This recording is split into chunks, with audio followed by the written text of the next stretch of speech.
नमस्कार, आदाब, जय भीम, सत श्री अकाल। मैं हूँ माजिद सिद्दीकी और आप देख रहे हैं फोकस हिंदुस्तान न्यूज़ चैनल। आज की ख़ास खबरें सब्सक्राइब करें, लाइक करें, शेयर करें। फिर आऊँगा एक ताज़ा खबर को लेकर माजिद सिद्दीकी।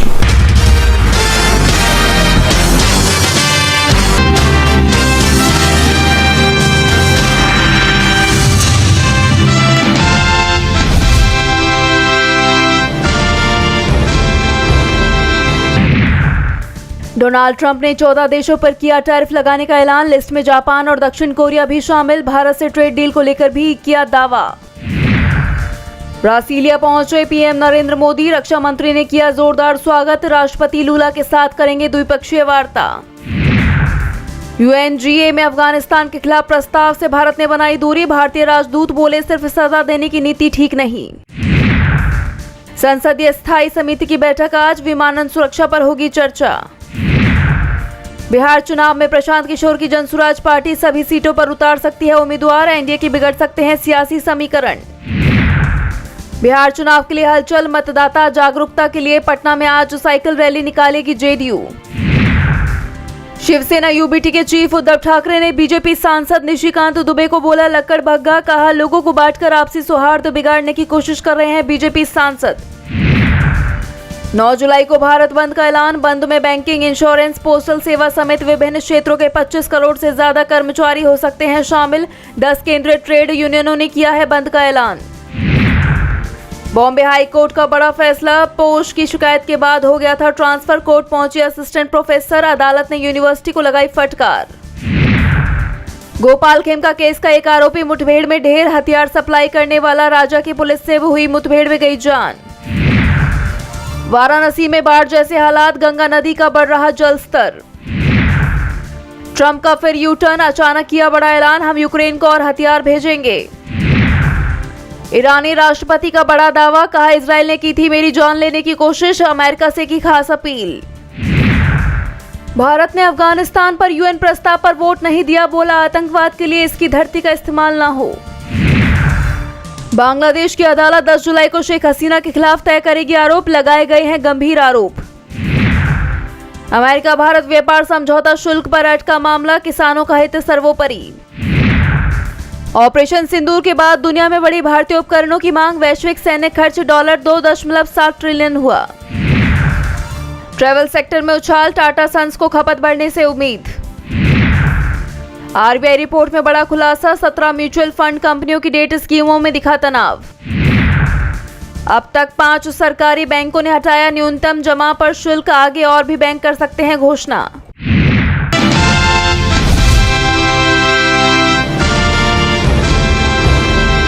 मीरा रोड में व्यापारियों के बाद अब मनसे का आंदोलन। मीरा रोड में मराठी मार्च पर लगी रोक। मनसे ने भाजपा पर साजिश का आरोप लगाकर मार्च जारी रखने की चेतावनी। मीरा भाईंदर में भाषा के मुद्दे पर जारी तनाव के बीच 8 जुलाई को प्रस्तावित मीरा भाईंदर मराठी मार्च को पुलिस ने अनुमति देने से यानी परमिशन देने से इनकार कर दिया है। पुलिस का कहना है कि इस मार्च से कानून व्यवस्था भंग होने की आशंका है। बावजूद इसके महाराष्ट्र नवनिर्माण सेना मनसे ने ऐलान किया है कि यह वह मार्च रोकने के निर्णय को नहीं मानेगी और मराठी पहचान की रक्षा के लिए निर्धारित कार्यक्रम के अनुसार आगे बढ़ेगी। हाल ही में मीरा रोड में एक मिठाई दुकान पर मराठी में बात को लेकर हुए विवाद के बाद मनसे कार्यकर्ताओं ने एक व्यापारी के साथ कथित मारपीट की। ये घटना सोशल मीडिया पर वायरल हुई और उसके बाद मनसे के कई कार्यकर्ताओं पर पुलिस ने दंगा भड़काने और हिंसा फैलाने के आरोपों में केस दर्ज किया। इसी के विरोध में व्यापारी वर्ग ने मनसे के खिलाफ प्रदर्शन किया। मनसे नेताओं का आरोप है कि व्यापारियों का यह आंदोलन भाजपा की राजनीतिक साजिश का हिस्सा है ताकि मराठी अस्मिता को कुचला जा सके। मनसे प्रवक्ता ने कहा हम मराठी भाषा और संस्कृति की रक्षा के लिए हमेशा आगे रहेंगे। 8 जुलाई को मार्च होगा चाहे प्रशासन अनुमति दे या ना दे। मार्च को समर्थन देने वालों में शिवसेना यूबीटी, मराठी एकीकरण समिति और कई स्थानीय संगठन भी शामिल हो गए हैं। इन संगठनों का मानना है कि मीरा भाईंदर में मराठी समुदाय के साथ भेदभाव हो रहा है और इस विषय को सुलझाने के लिए सरकार और पुलिस को जिम्मेदारी से कदम उठाने चाहिए। पुलिस उपायुक्त प्रकाश गायकवाड़ ने स्पष्ट किया है कि प्रशासन शांति बनाए रखने के लिए प्रतिबद्ध है कोई भी संगठन यदि अनुमति के बिना मार्च करता है तो उसके खिलाफ सख्त कार्रवाई की जाएगी। वर्तमान में मीरा भाईंदर एक संवेदनशील सामाजिक राजनीतिक दौर से गुजर रहा है, जहां भाषा, पहचान और राजनीति की त्रिकोणीय लड़ाई गर्मा गई है। प्रशासन के लिए सबसे बड़ी चुनौती है कि क्षेत्र में शांति बनी रहे, लोकतांत्रिक अधिकारों का सम्मान भी बना रहे। मीरा भाईंदर में आज धारा 144 लागू। मीरा भाईंदर में मनसे के आंदोलन पर रोक। मुख्यमंत्री देवेंद्र फडणवीस ने पुलिस कार्रवाई को बताया सही, कहा रूट बदलने को तैयार नहीं थे कार्यकर्ता। कुछ कहा, देखिए, सुनिए। महाराष्ट्र में किसी भी मोर्चे को इजाजत है, ये लोकतांत्रिक राज्य है, कोई भी मोर्चा निकालना चाहे तो परमिशन लेकर निकाल सकता है, लेकिन जब कोई परमिशन लेता है तो उसका रूट किस प्रकार से होना चाहिए। अगर रूट में कई ट्रैफिक के प्रॉब्लम्स है, अगर रूट में कोई ऐसी जगह है कि जहाँ पर स्टैम्पिड जैसी अवस्था हो सकती है, कुछ ऐसी चीजें होगी तो पुलिस रूट चेंज करने को कहती है। तो मैंने जब पुलिस कमिश्नर से पूछा तो पुलिस कमिश्नर ने मुझे कहा कि हमने उनको रूट चेंज करने के लिए कहा था, लेकिन वो एडमेंट थे कि हमको ये रूट लेना है, इसलिए पुलिस ने उसको नकारा है।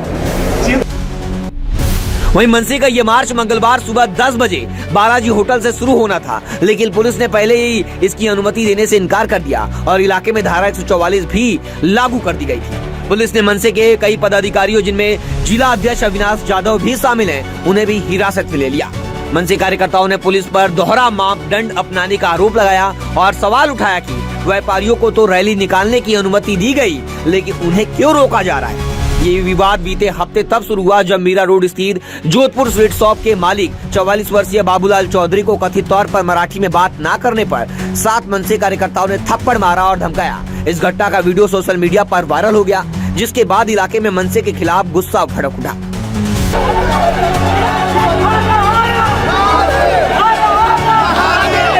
मीरा रोड में व्यापारियों के विरोध के जवाब में मनसे का आंदोलन आज। मराठी बोला, मराठी बोला, तुम्ही मराठी बोला, मराठी बोला, तुम्ही राजस्थानी बोला, मराठी बोला, तुम्ही राजस्थानी बोला। कई कार्यकर्ताओं को पुलिस ने हिरासत में लिया। मीरा भाईंदर में मराठी भाषा को लेकर शुरू हुए विवाद ने अब बड़ा राजनीतिक मोड़ ले लिया है। मीरा रोड स्थित एक मिठाई दुकान के मालिक की महाराष्ट्र नवनिर्माण सेना मनसे के कार्यकर्ताओं द्वारा कथित तौर पर मराठी में बात न करने पर की गई पिटाई के बाद इलाके में तनाव बढ़ता जा रहा है। शनिवार को स्थानीय व्यापारियों ने इस घटना के खिलाफ विरोध प्रदर्शन किया था, जहां भारी भीड़ देखने को मिली थी और बंद काफी हद तक सफल था, जिसके जवाब में मनसे ने थाने पालघर जिला अध्यक्ष अविनाश जाधव ने रविवार को मराठी अस्मिता के समर्थन में पलट मार्च निकालने की घोषणा की। हालांकि मंगलवार तड़के पुलिस ने अविनाश जाधव को हिरासत में ले लिया। अविनाश जाधव ने बयान दिया है, ये राज्य की अस्मिता और मराठी पहचान का सवाल है। जो विरोध प्रदर्शन पहले हुआ वह भाजपा विधायक नरेंद्र मेहता द्वारा प्रायोजित था। मनसे ने ऐलान किया था कि ये रैली उस स्थान से शुरू होगी जहां मिठाई दुकानदार के साथ हाथापाई हुई थी और भाजपा विधायक नरेंद्र मेहता के कार्यालय तक जाएगी। इस मार्च को मराठी एकीकरण समिति का भी समर्थन मिला है। समिति ने उन लोगों की आलोचना की है जो महाराष्ट्र में व्यापार तो करते हैं लेकिन मराठी बोलने से कतराते हैं। पुलिस ने इस विरोध मार्च के दौरान कानून व्यवस्था बनाए रखने के लिए मनसे के कई नेताओं और कार्यकर्ताओं को हिरासत में ले लिया है। मुख्यमंत्री देवेंद्र फडणवीस ने इस मामले पर प्रतिक्रिया देते हुए कहा कि पुलिस आयुक्त ने मुझे बताया कि मनसे कार्यकर्ताओं को रूट बदलने को कहा गया था, लेकिन वे जिद पर अड़े रहे। मीरा भाईंदर क्षेत्र में फिलहाल तनाव की स्थिति बनी हुई है और पुलिस बल इलाके में तैनात है ताकि किसी भी अप्रिय घटना को रोका जा सके। मीरा भाईंदर में पुलिस चप्पे चप्पे पर तैनात है और जगह जगह स्थिति संभालने में लगी हुई है। इस वक्त एक बड़ी खबर आपको बता रहे हैं, मीरा रोड में तनाव बढ़ता जा रहा है।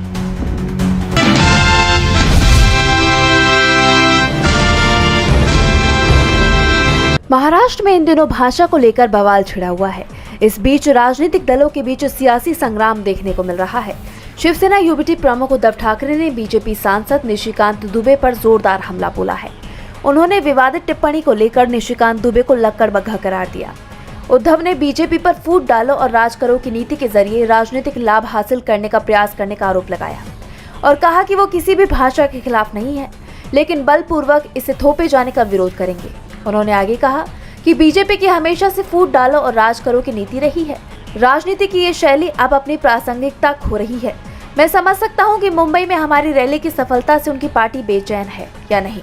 बीजेपी नेताओं का एकमात्र काम लोगों को भड़काना है। हम किसी भाषा के खिलाफ नहीं है, लेकिन हम किसी भी भाषा को थोपे जाने का बल प्रयोग विरोध करते हैं। बता दें कि हाल ही में मनसे कार्यकर्ताओं ने मराठी न बोलने पर एक दुकानदार की पिटाई कर दी थी, जिसके खिलाफ आक्रोश देखा जा रहा था। इस घटना पर बीजेपी सांसद निशिकांत दुबे ने मनसे प्रमुख राज ठाकरे और उद्धव ठाकरे पर निशाना साधते हुए कहा था, पटक पटक के मारेंगे।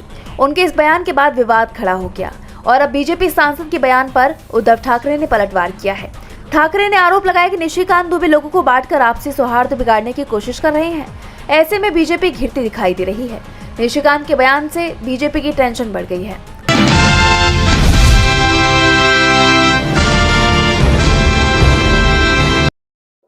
केंद्रीय मंत्री किरण रिजिजू और AIMIM के प्रमुख और असदुद्दीन ओवैसी आपस में भिड़ गए हैं। मंत्री रिजिजू ने दावा किया कि भारत में अल्पसंख्यकों को बहुसंख्यक समुदाय से ज्यादा लाभ और सुरक्षा मिलती है। इस पर ओवैसी ने मंत्री की कड़ी आलोचना की। ओवैसी ने रिजिजू के बयान को खारिज करते हुए कहा कि भारतीय मुसलमानों की वास्तविक स्थिति को नहीं बताता और रिजिजू को एक संवैधानिक पद की गरिमा का पालन करना चाहिए।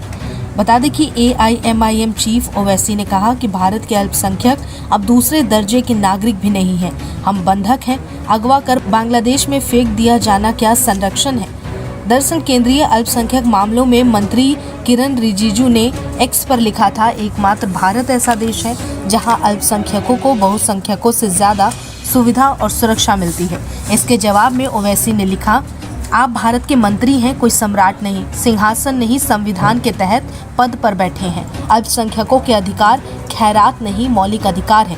हर दिन हमें पाकिस्तानी, बांग्लादेशी, जिहादी और रोहिंग्या कहकर बुलाया जाना क्या कोई सुविधा है? इसके बाद रिजिजू ने लिखा, ठीक है, फिर हमारे पड़ोसी देशों से अल्पसंख्यक भारत आना क्यों पसंद करते हैं और हमारे अल्पसंख्यक पलायन क्यों नहीं करते? PM मोदी की योजनाएं सभी के लिए है, अल्पसंख्यक मामलों की योजनाएं ज्यादा लाभ देती हैं। इसके बाद ओवैसी ने एक पोस्ट लिखी जिसमें 4 बड़ी बातें कही है। उन्होंने लिखा, वक्फ में गैर मुस्लिमों की नियुक्ति, क्या मुस्लिम किसी हिंदू ट्रस्ट यानी कि हिंदू एंडोमेंट बोर्ड में शामिल हो सकते हैं? नहीं। फिर वक्फ बोर्ड में गैर मुस्लिमों को क्यों शामिल किया गया? उन्हें बहुमत तक दे दिया गया। दूसरा, मुस्लिम छात्रवृत्तियों को रोका। आपने मौलाना आज़ाद नेशनल फेलोशिप और प्री मैट्रिक स्कॉलरशिप फंडिंग बंद कर दी। पोस्ट मैट्रिक और मेरिट कम मीन्स स्कॉलरशिप को सीमित कर दिया क्योंकि इनसे मुस्लिम छात्रों को मदद मिल रही थी। तीसरा, संवैधानिक अधिकारों की मांग। हम किसी और देश के अल्पसंख्यकों से तुलना नहीं मांग रहे, बहुसंख्यकों से ज़्यादा कुछ नहीं मांग रहे हैं। हम बस वही मांग रहे हैं जो संविधान ने हमें वादा किया है, सामाजिक, आर्थिक और राजनीतिक न्याय। चौथा, मुस्लिम युवाओं की प्रगति रुकी। भारतीय मुस्लिम अब एक लौता समुदाय है जिनके बच्चों की हालत उनके माता पिता या दादा दादी से भी खराब हो गई। पीढ़ियों के बीच तरक्की की रफ्तार उल्टी हो गई। भारत की तुलना पाकिस्तान, बांग्लादेश, म्यांमार, नेपाल, श्रीलंका जैसे फेल स्टेट से ना करें। बता दें कि ओवैसी ने वक्फ बिल की कॉपी तक फाड़ दी थी। वक्फ संशोधन बिल 2024 लोकसभा में 12 घंटे की चर्चा के बाद 3 अप्रैल को पास हुआ था। 288 सांसदों ने पक्ष में और 232 ने विपक्ष में वोट डाला। अल्पसंख्यक मामले के मंत्री किरण ने इसे पेश किया था। किरण रिजिजू ने इसे उम्मीद यानी कि यूनिफाइड वक्फ management, empowerment, efficiency and development नाम दिया था। चर्चा के दौरान AIMIM के सांसद ओवैसी ने कहा था कि इस बिल का मकसद मुसलमानों को जलील करना है। मैं गांधी की तरह वक्फ बिल को फाड़ता हूं। बिल फाड़ने के बाद ओवैसी संसद की कार्रवाई छोड़कर चले गए थे।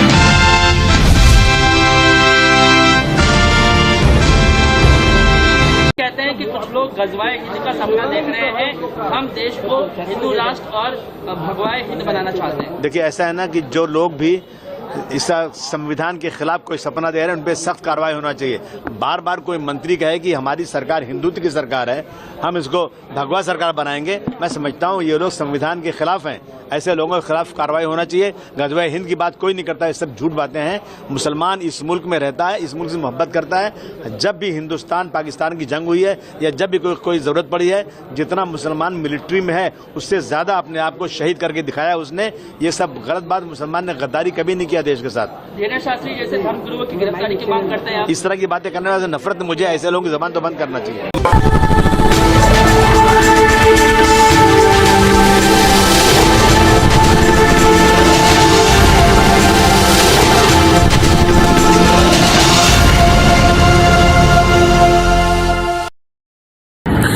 दोस्तों, दोस्तों आज मैं आपको बताने वाला हूं कि अगर आपकी बॉडी में मैग्नीशियम की डेफिशिएंसी हो जाए तो आपको क्या क्या प्रॉब्लम हो सकती है। सबसे पहले इंसोमेनिया, नींद ना आना, स्लीपिंग डिसऑर्डर, इंसान सारी रात करवटें बदलता है, नींद नहीं आती, स्ट्रेस लेवल, एंजाइटी बढ़ जाती है इससे, क्योंकि कोर्टिसोल हार्मोन को रोकने में मदद करता है। और अगर आपकी बॉडी में मैग्नीशियम नहीं है तो कोर्टिसोल बढ़ जाता है, जिसकी वजह से स्ट्रेस और एंजाइटी हो जाती है। मूड स्विंग्स, इंसान को पता नहीं चलता उसके मूड स्विंग्स होते हैं, थोड़ी थोड़ी देर में गुस्सा आना, थोड़ी थोड़ी देर में चिड़चिड़ापन होना, क्योंकि ये सेरोटोनिन हार्मोन को बढ़ने में मदद करता है। अगर आपकी बॉडी में less magnesium is equal to less serotonin, और सेरोटोनिन हैप्पीनेस का हार्मोन है। अलावा इसके ये फटीग को भी कम करता था। अगर आपकी बॉडी में मिनरल डेफिशिएट है, अगर आपकी बॉडी में मैग्नीशियम नहीं है तो आपको थकावट बहुत जल्दी फील होगी, जरा सा काम करती है आपकी बॉडी थक जाएगी। पुअर डाइजेस्टिव सिस्टम, ये डाइजेस्टिव सिस्टम को भी मैनेज करने में बड़ा शानदार रोल प्ले करता है, और अगर इसकी डेफिशिएंसी है तो कॉन्स्टिपेशन, डायरिया जैसी प्रॉब्लम हो जाती है। माइग्रेन बहुत खतरनाक प्रॉब्लम है। माइग्रेन अगर डेफिशिएट है आपकी बॉडी मैग्नीशियम से तो आपको माइग्रेन की प्रॉब्लम भी हो सकती है। ब्लड प्रेशर, अगर आपकी बॉडी में मैग्नीशियम कम है तो आपको ब्लड प्रेशर की प्रॉब्लम हो सकती है। इरेगुलर हार्ट बीट, ये हार्ट बीट का बढ़ जाना, कम हो जाना, बढ़ जाना, कम हो जाना, मैग्नीशियम डेफिशिएट होने की निशानी है। ऑस्टियोपोरोसिस, बोन हेल्थ वीक हो जाती है, क्योंकि आपकी बॉडी का 60% जो मैग्नीशियम है वो आपकी बोन्स के अंदर होता है। अगर आप बाहर से मैग्नीशियम नहीं ले रहे हैं तो आपकी बॉडी जो है वो हड्डियों में से लेना शुरू कर देती है, जिसकी वजह से ऑस्टियोपोरोसिस की प्रॉब्लम भी हो सकती है, आपकी हड्डियां कमजोर हो जाती हैं। और मसल क्रैम्पिंग, मसल क्रैम्प, नस पे नस का चढ़ जाना, मसल्स पे अकड़ जाना, बिल्कुल चलना मुश्किल हो जाता है। तो मसल क्रैम्पिंग भी तभी होती है जब आपकी बॉडी में मैग्नीशियम की डेफिशिएंसी हो। और दोस्त, हमारे यहाँ 90% से ज्यादा लोग मैग्नीशियम डेफिशिएंसी के शिकार हैं। कहां से मिलेगा मैग्नीशियम, कितनी मात्रा में लें, किस क्वालिटी का लें? तो उसका जवाब है वेस्टीज प्राइम CMD। इसके अंदर आपको भरपूर मात्रा में मैग्नीशियम मिलेगा, आपकी सारी प्रॉब्लम सॉल्व हो जाएगी। Thank you so much. दर्शकों, देख लिया आपने हमारे वीडियो को। हमें खुशी होगी कि आपने हमारे न्यूज़ को लाइक किया और दूसरों को शेयर किया। अगर अभी तक हमारे चैनल फोकस हिंदुस्तान को सब्सक्राइब नहीं किया है तो तुरंत सब्सक्राइब करें, कमेंट करें और बेल आइकॉन को प्रेस करें। हम हाजिर हैं खबर के लिए।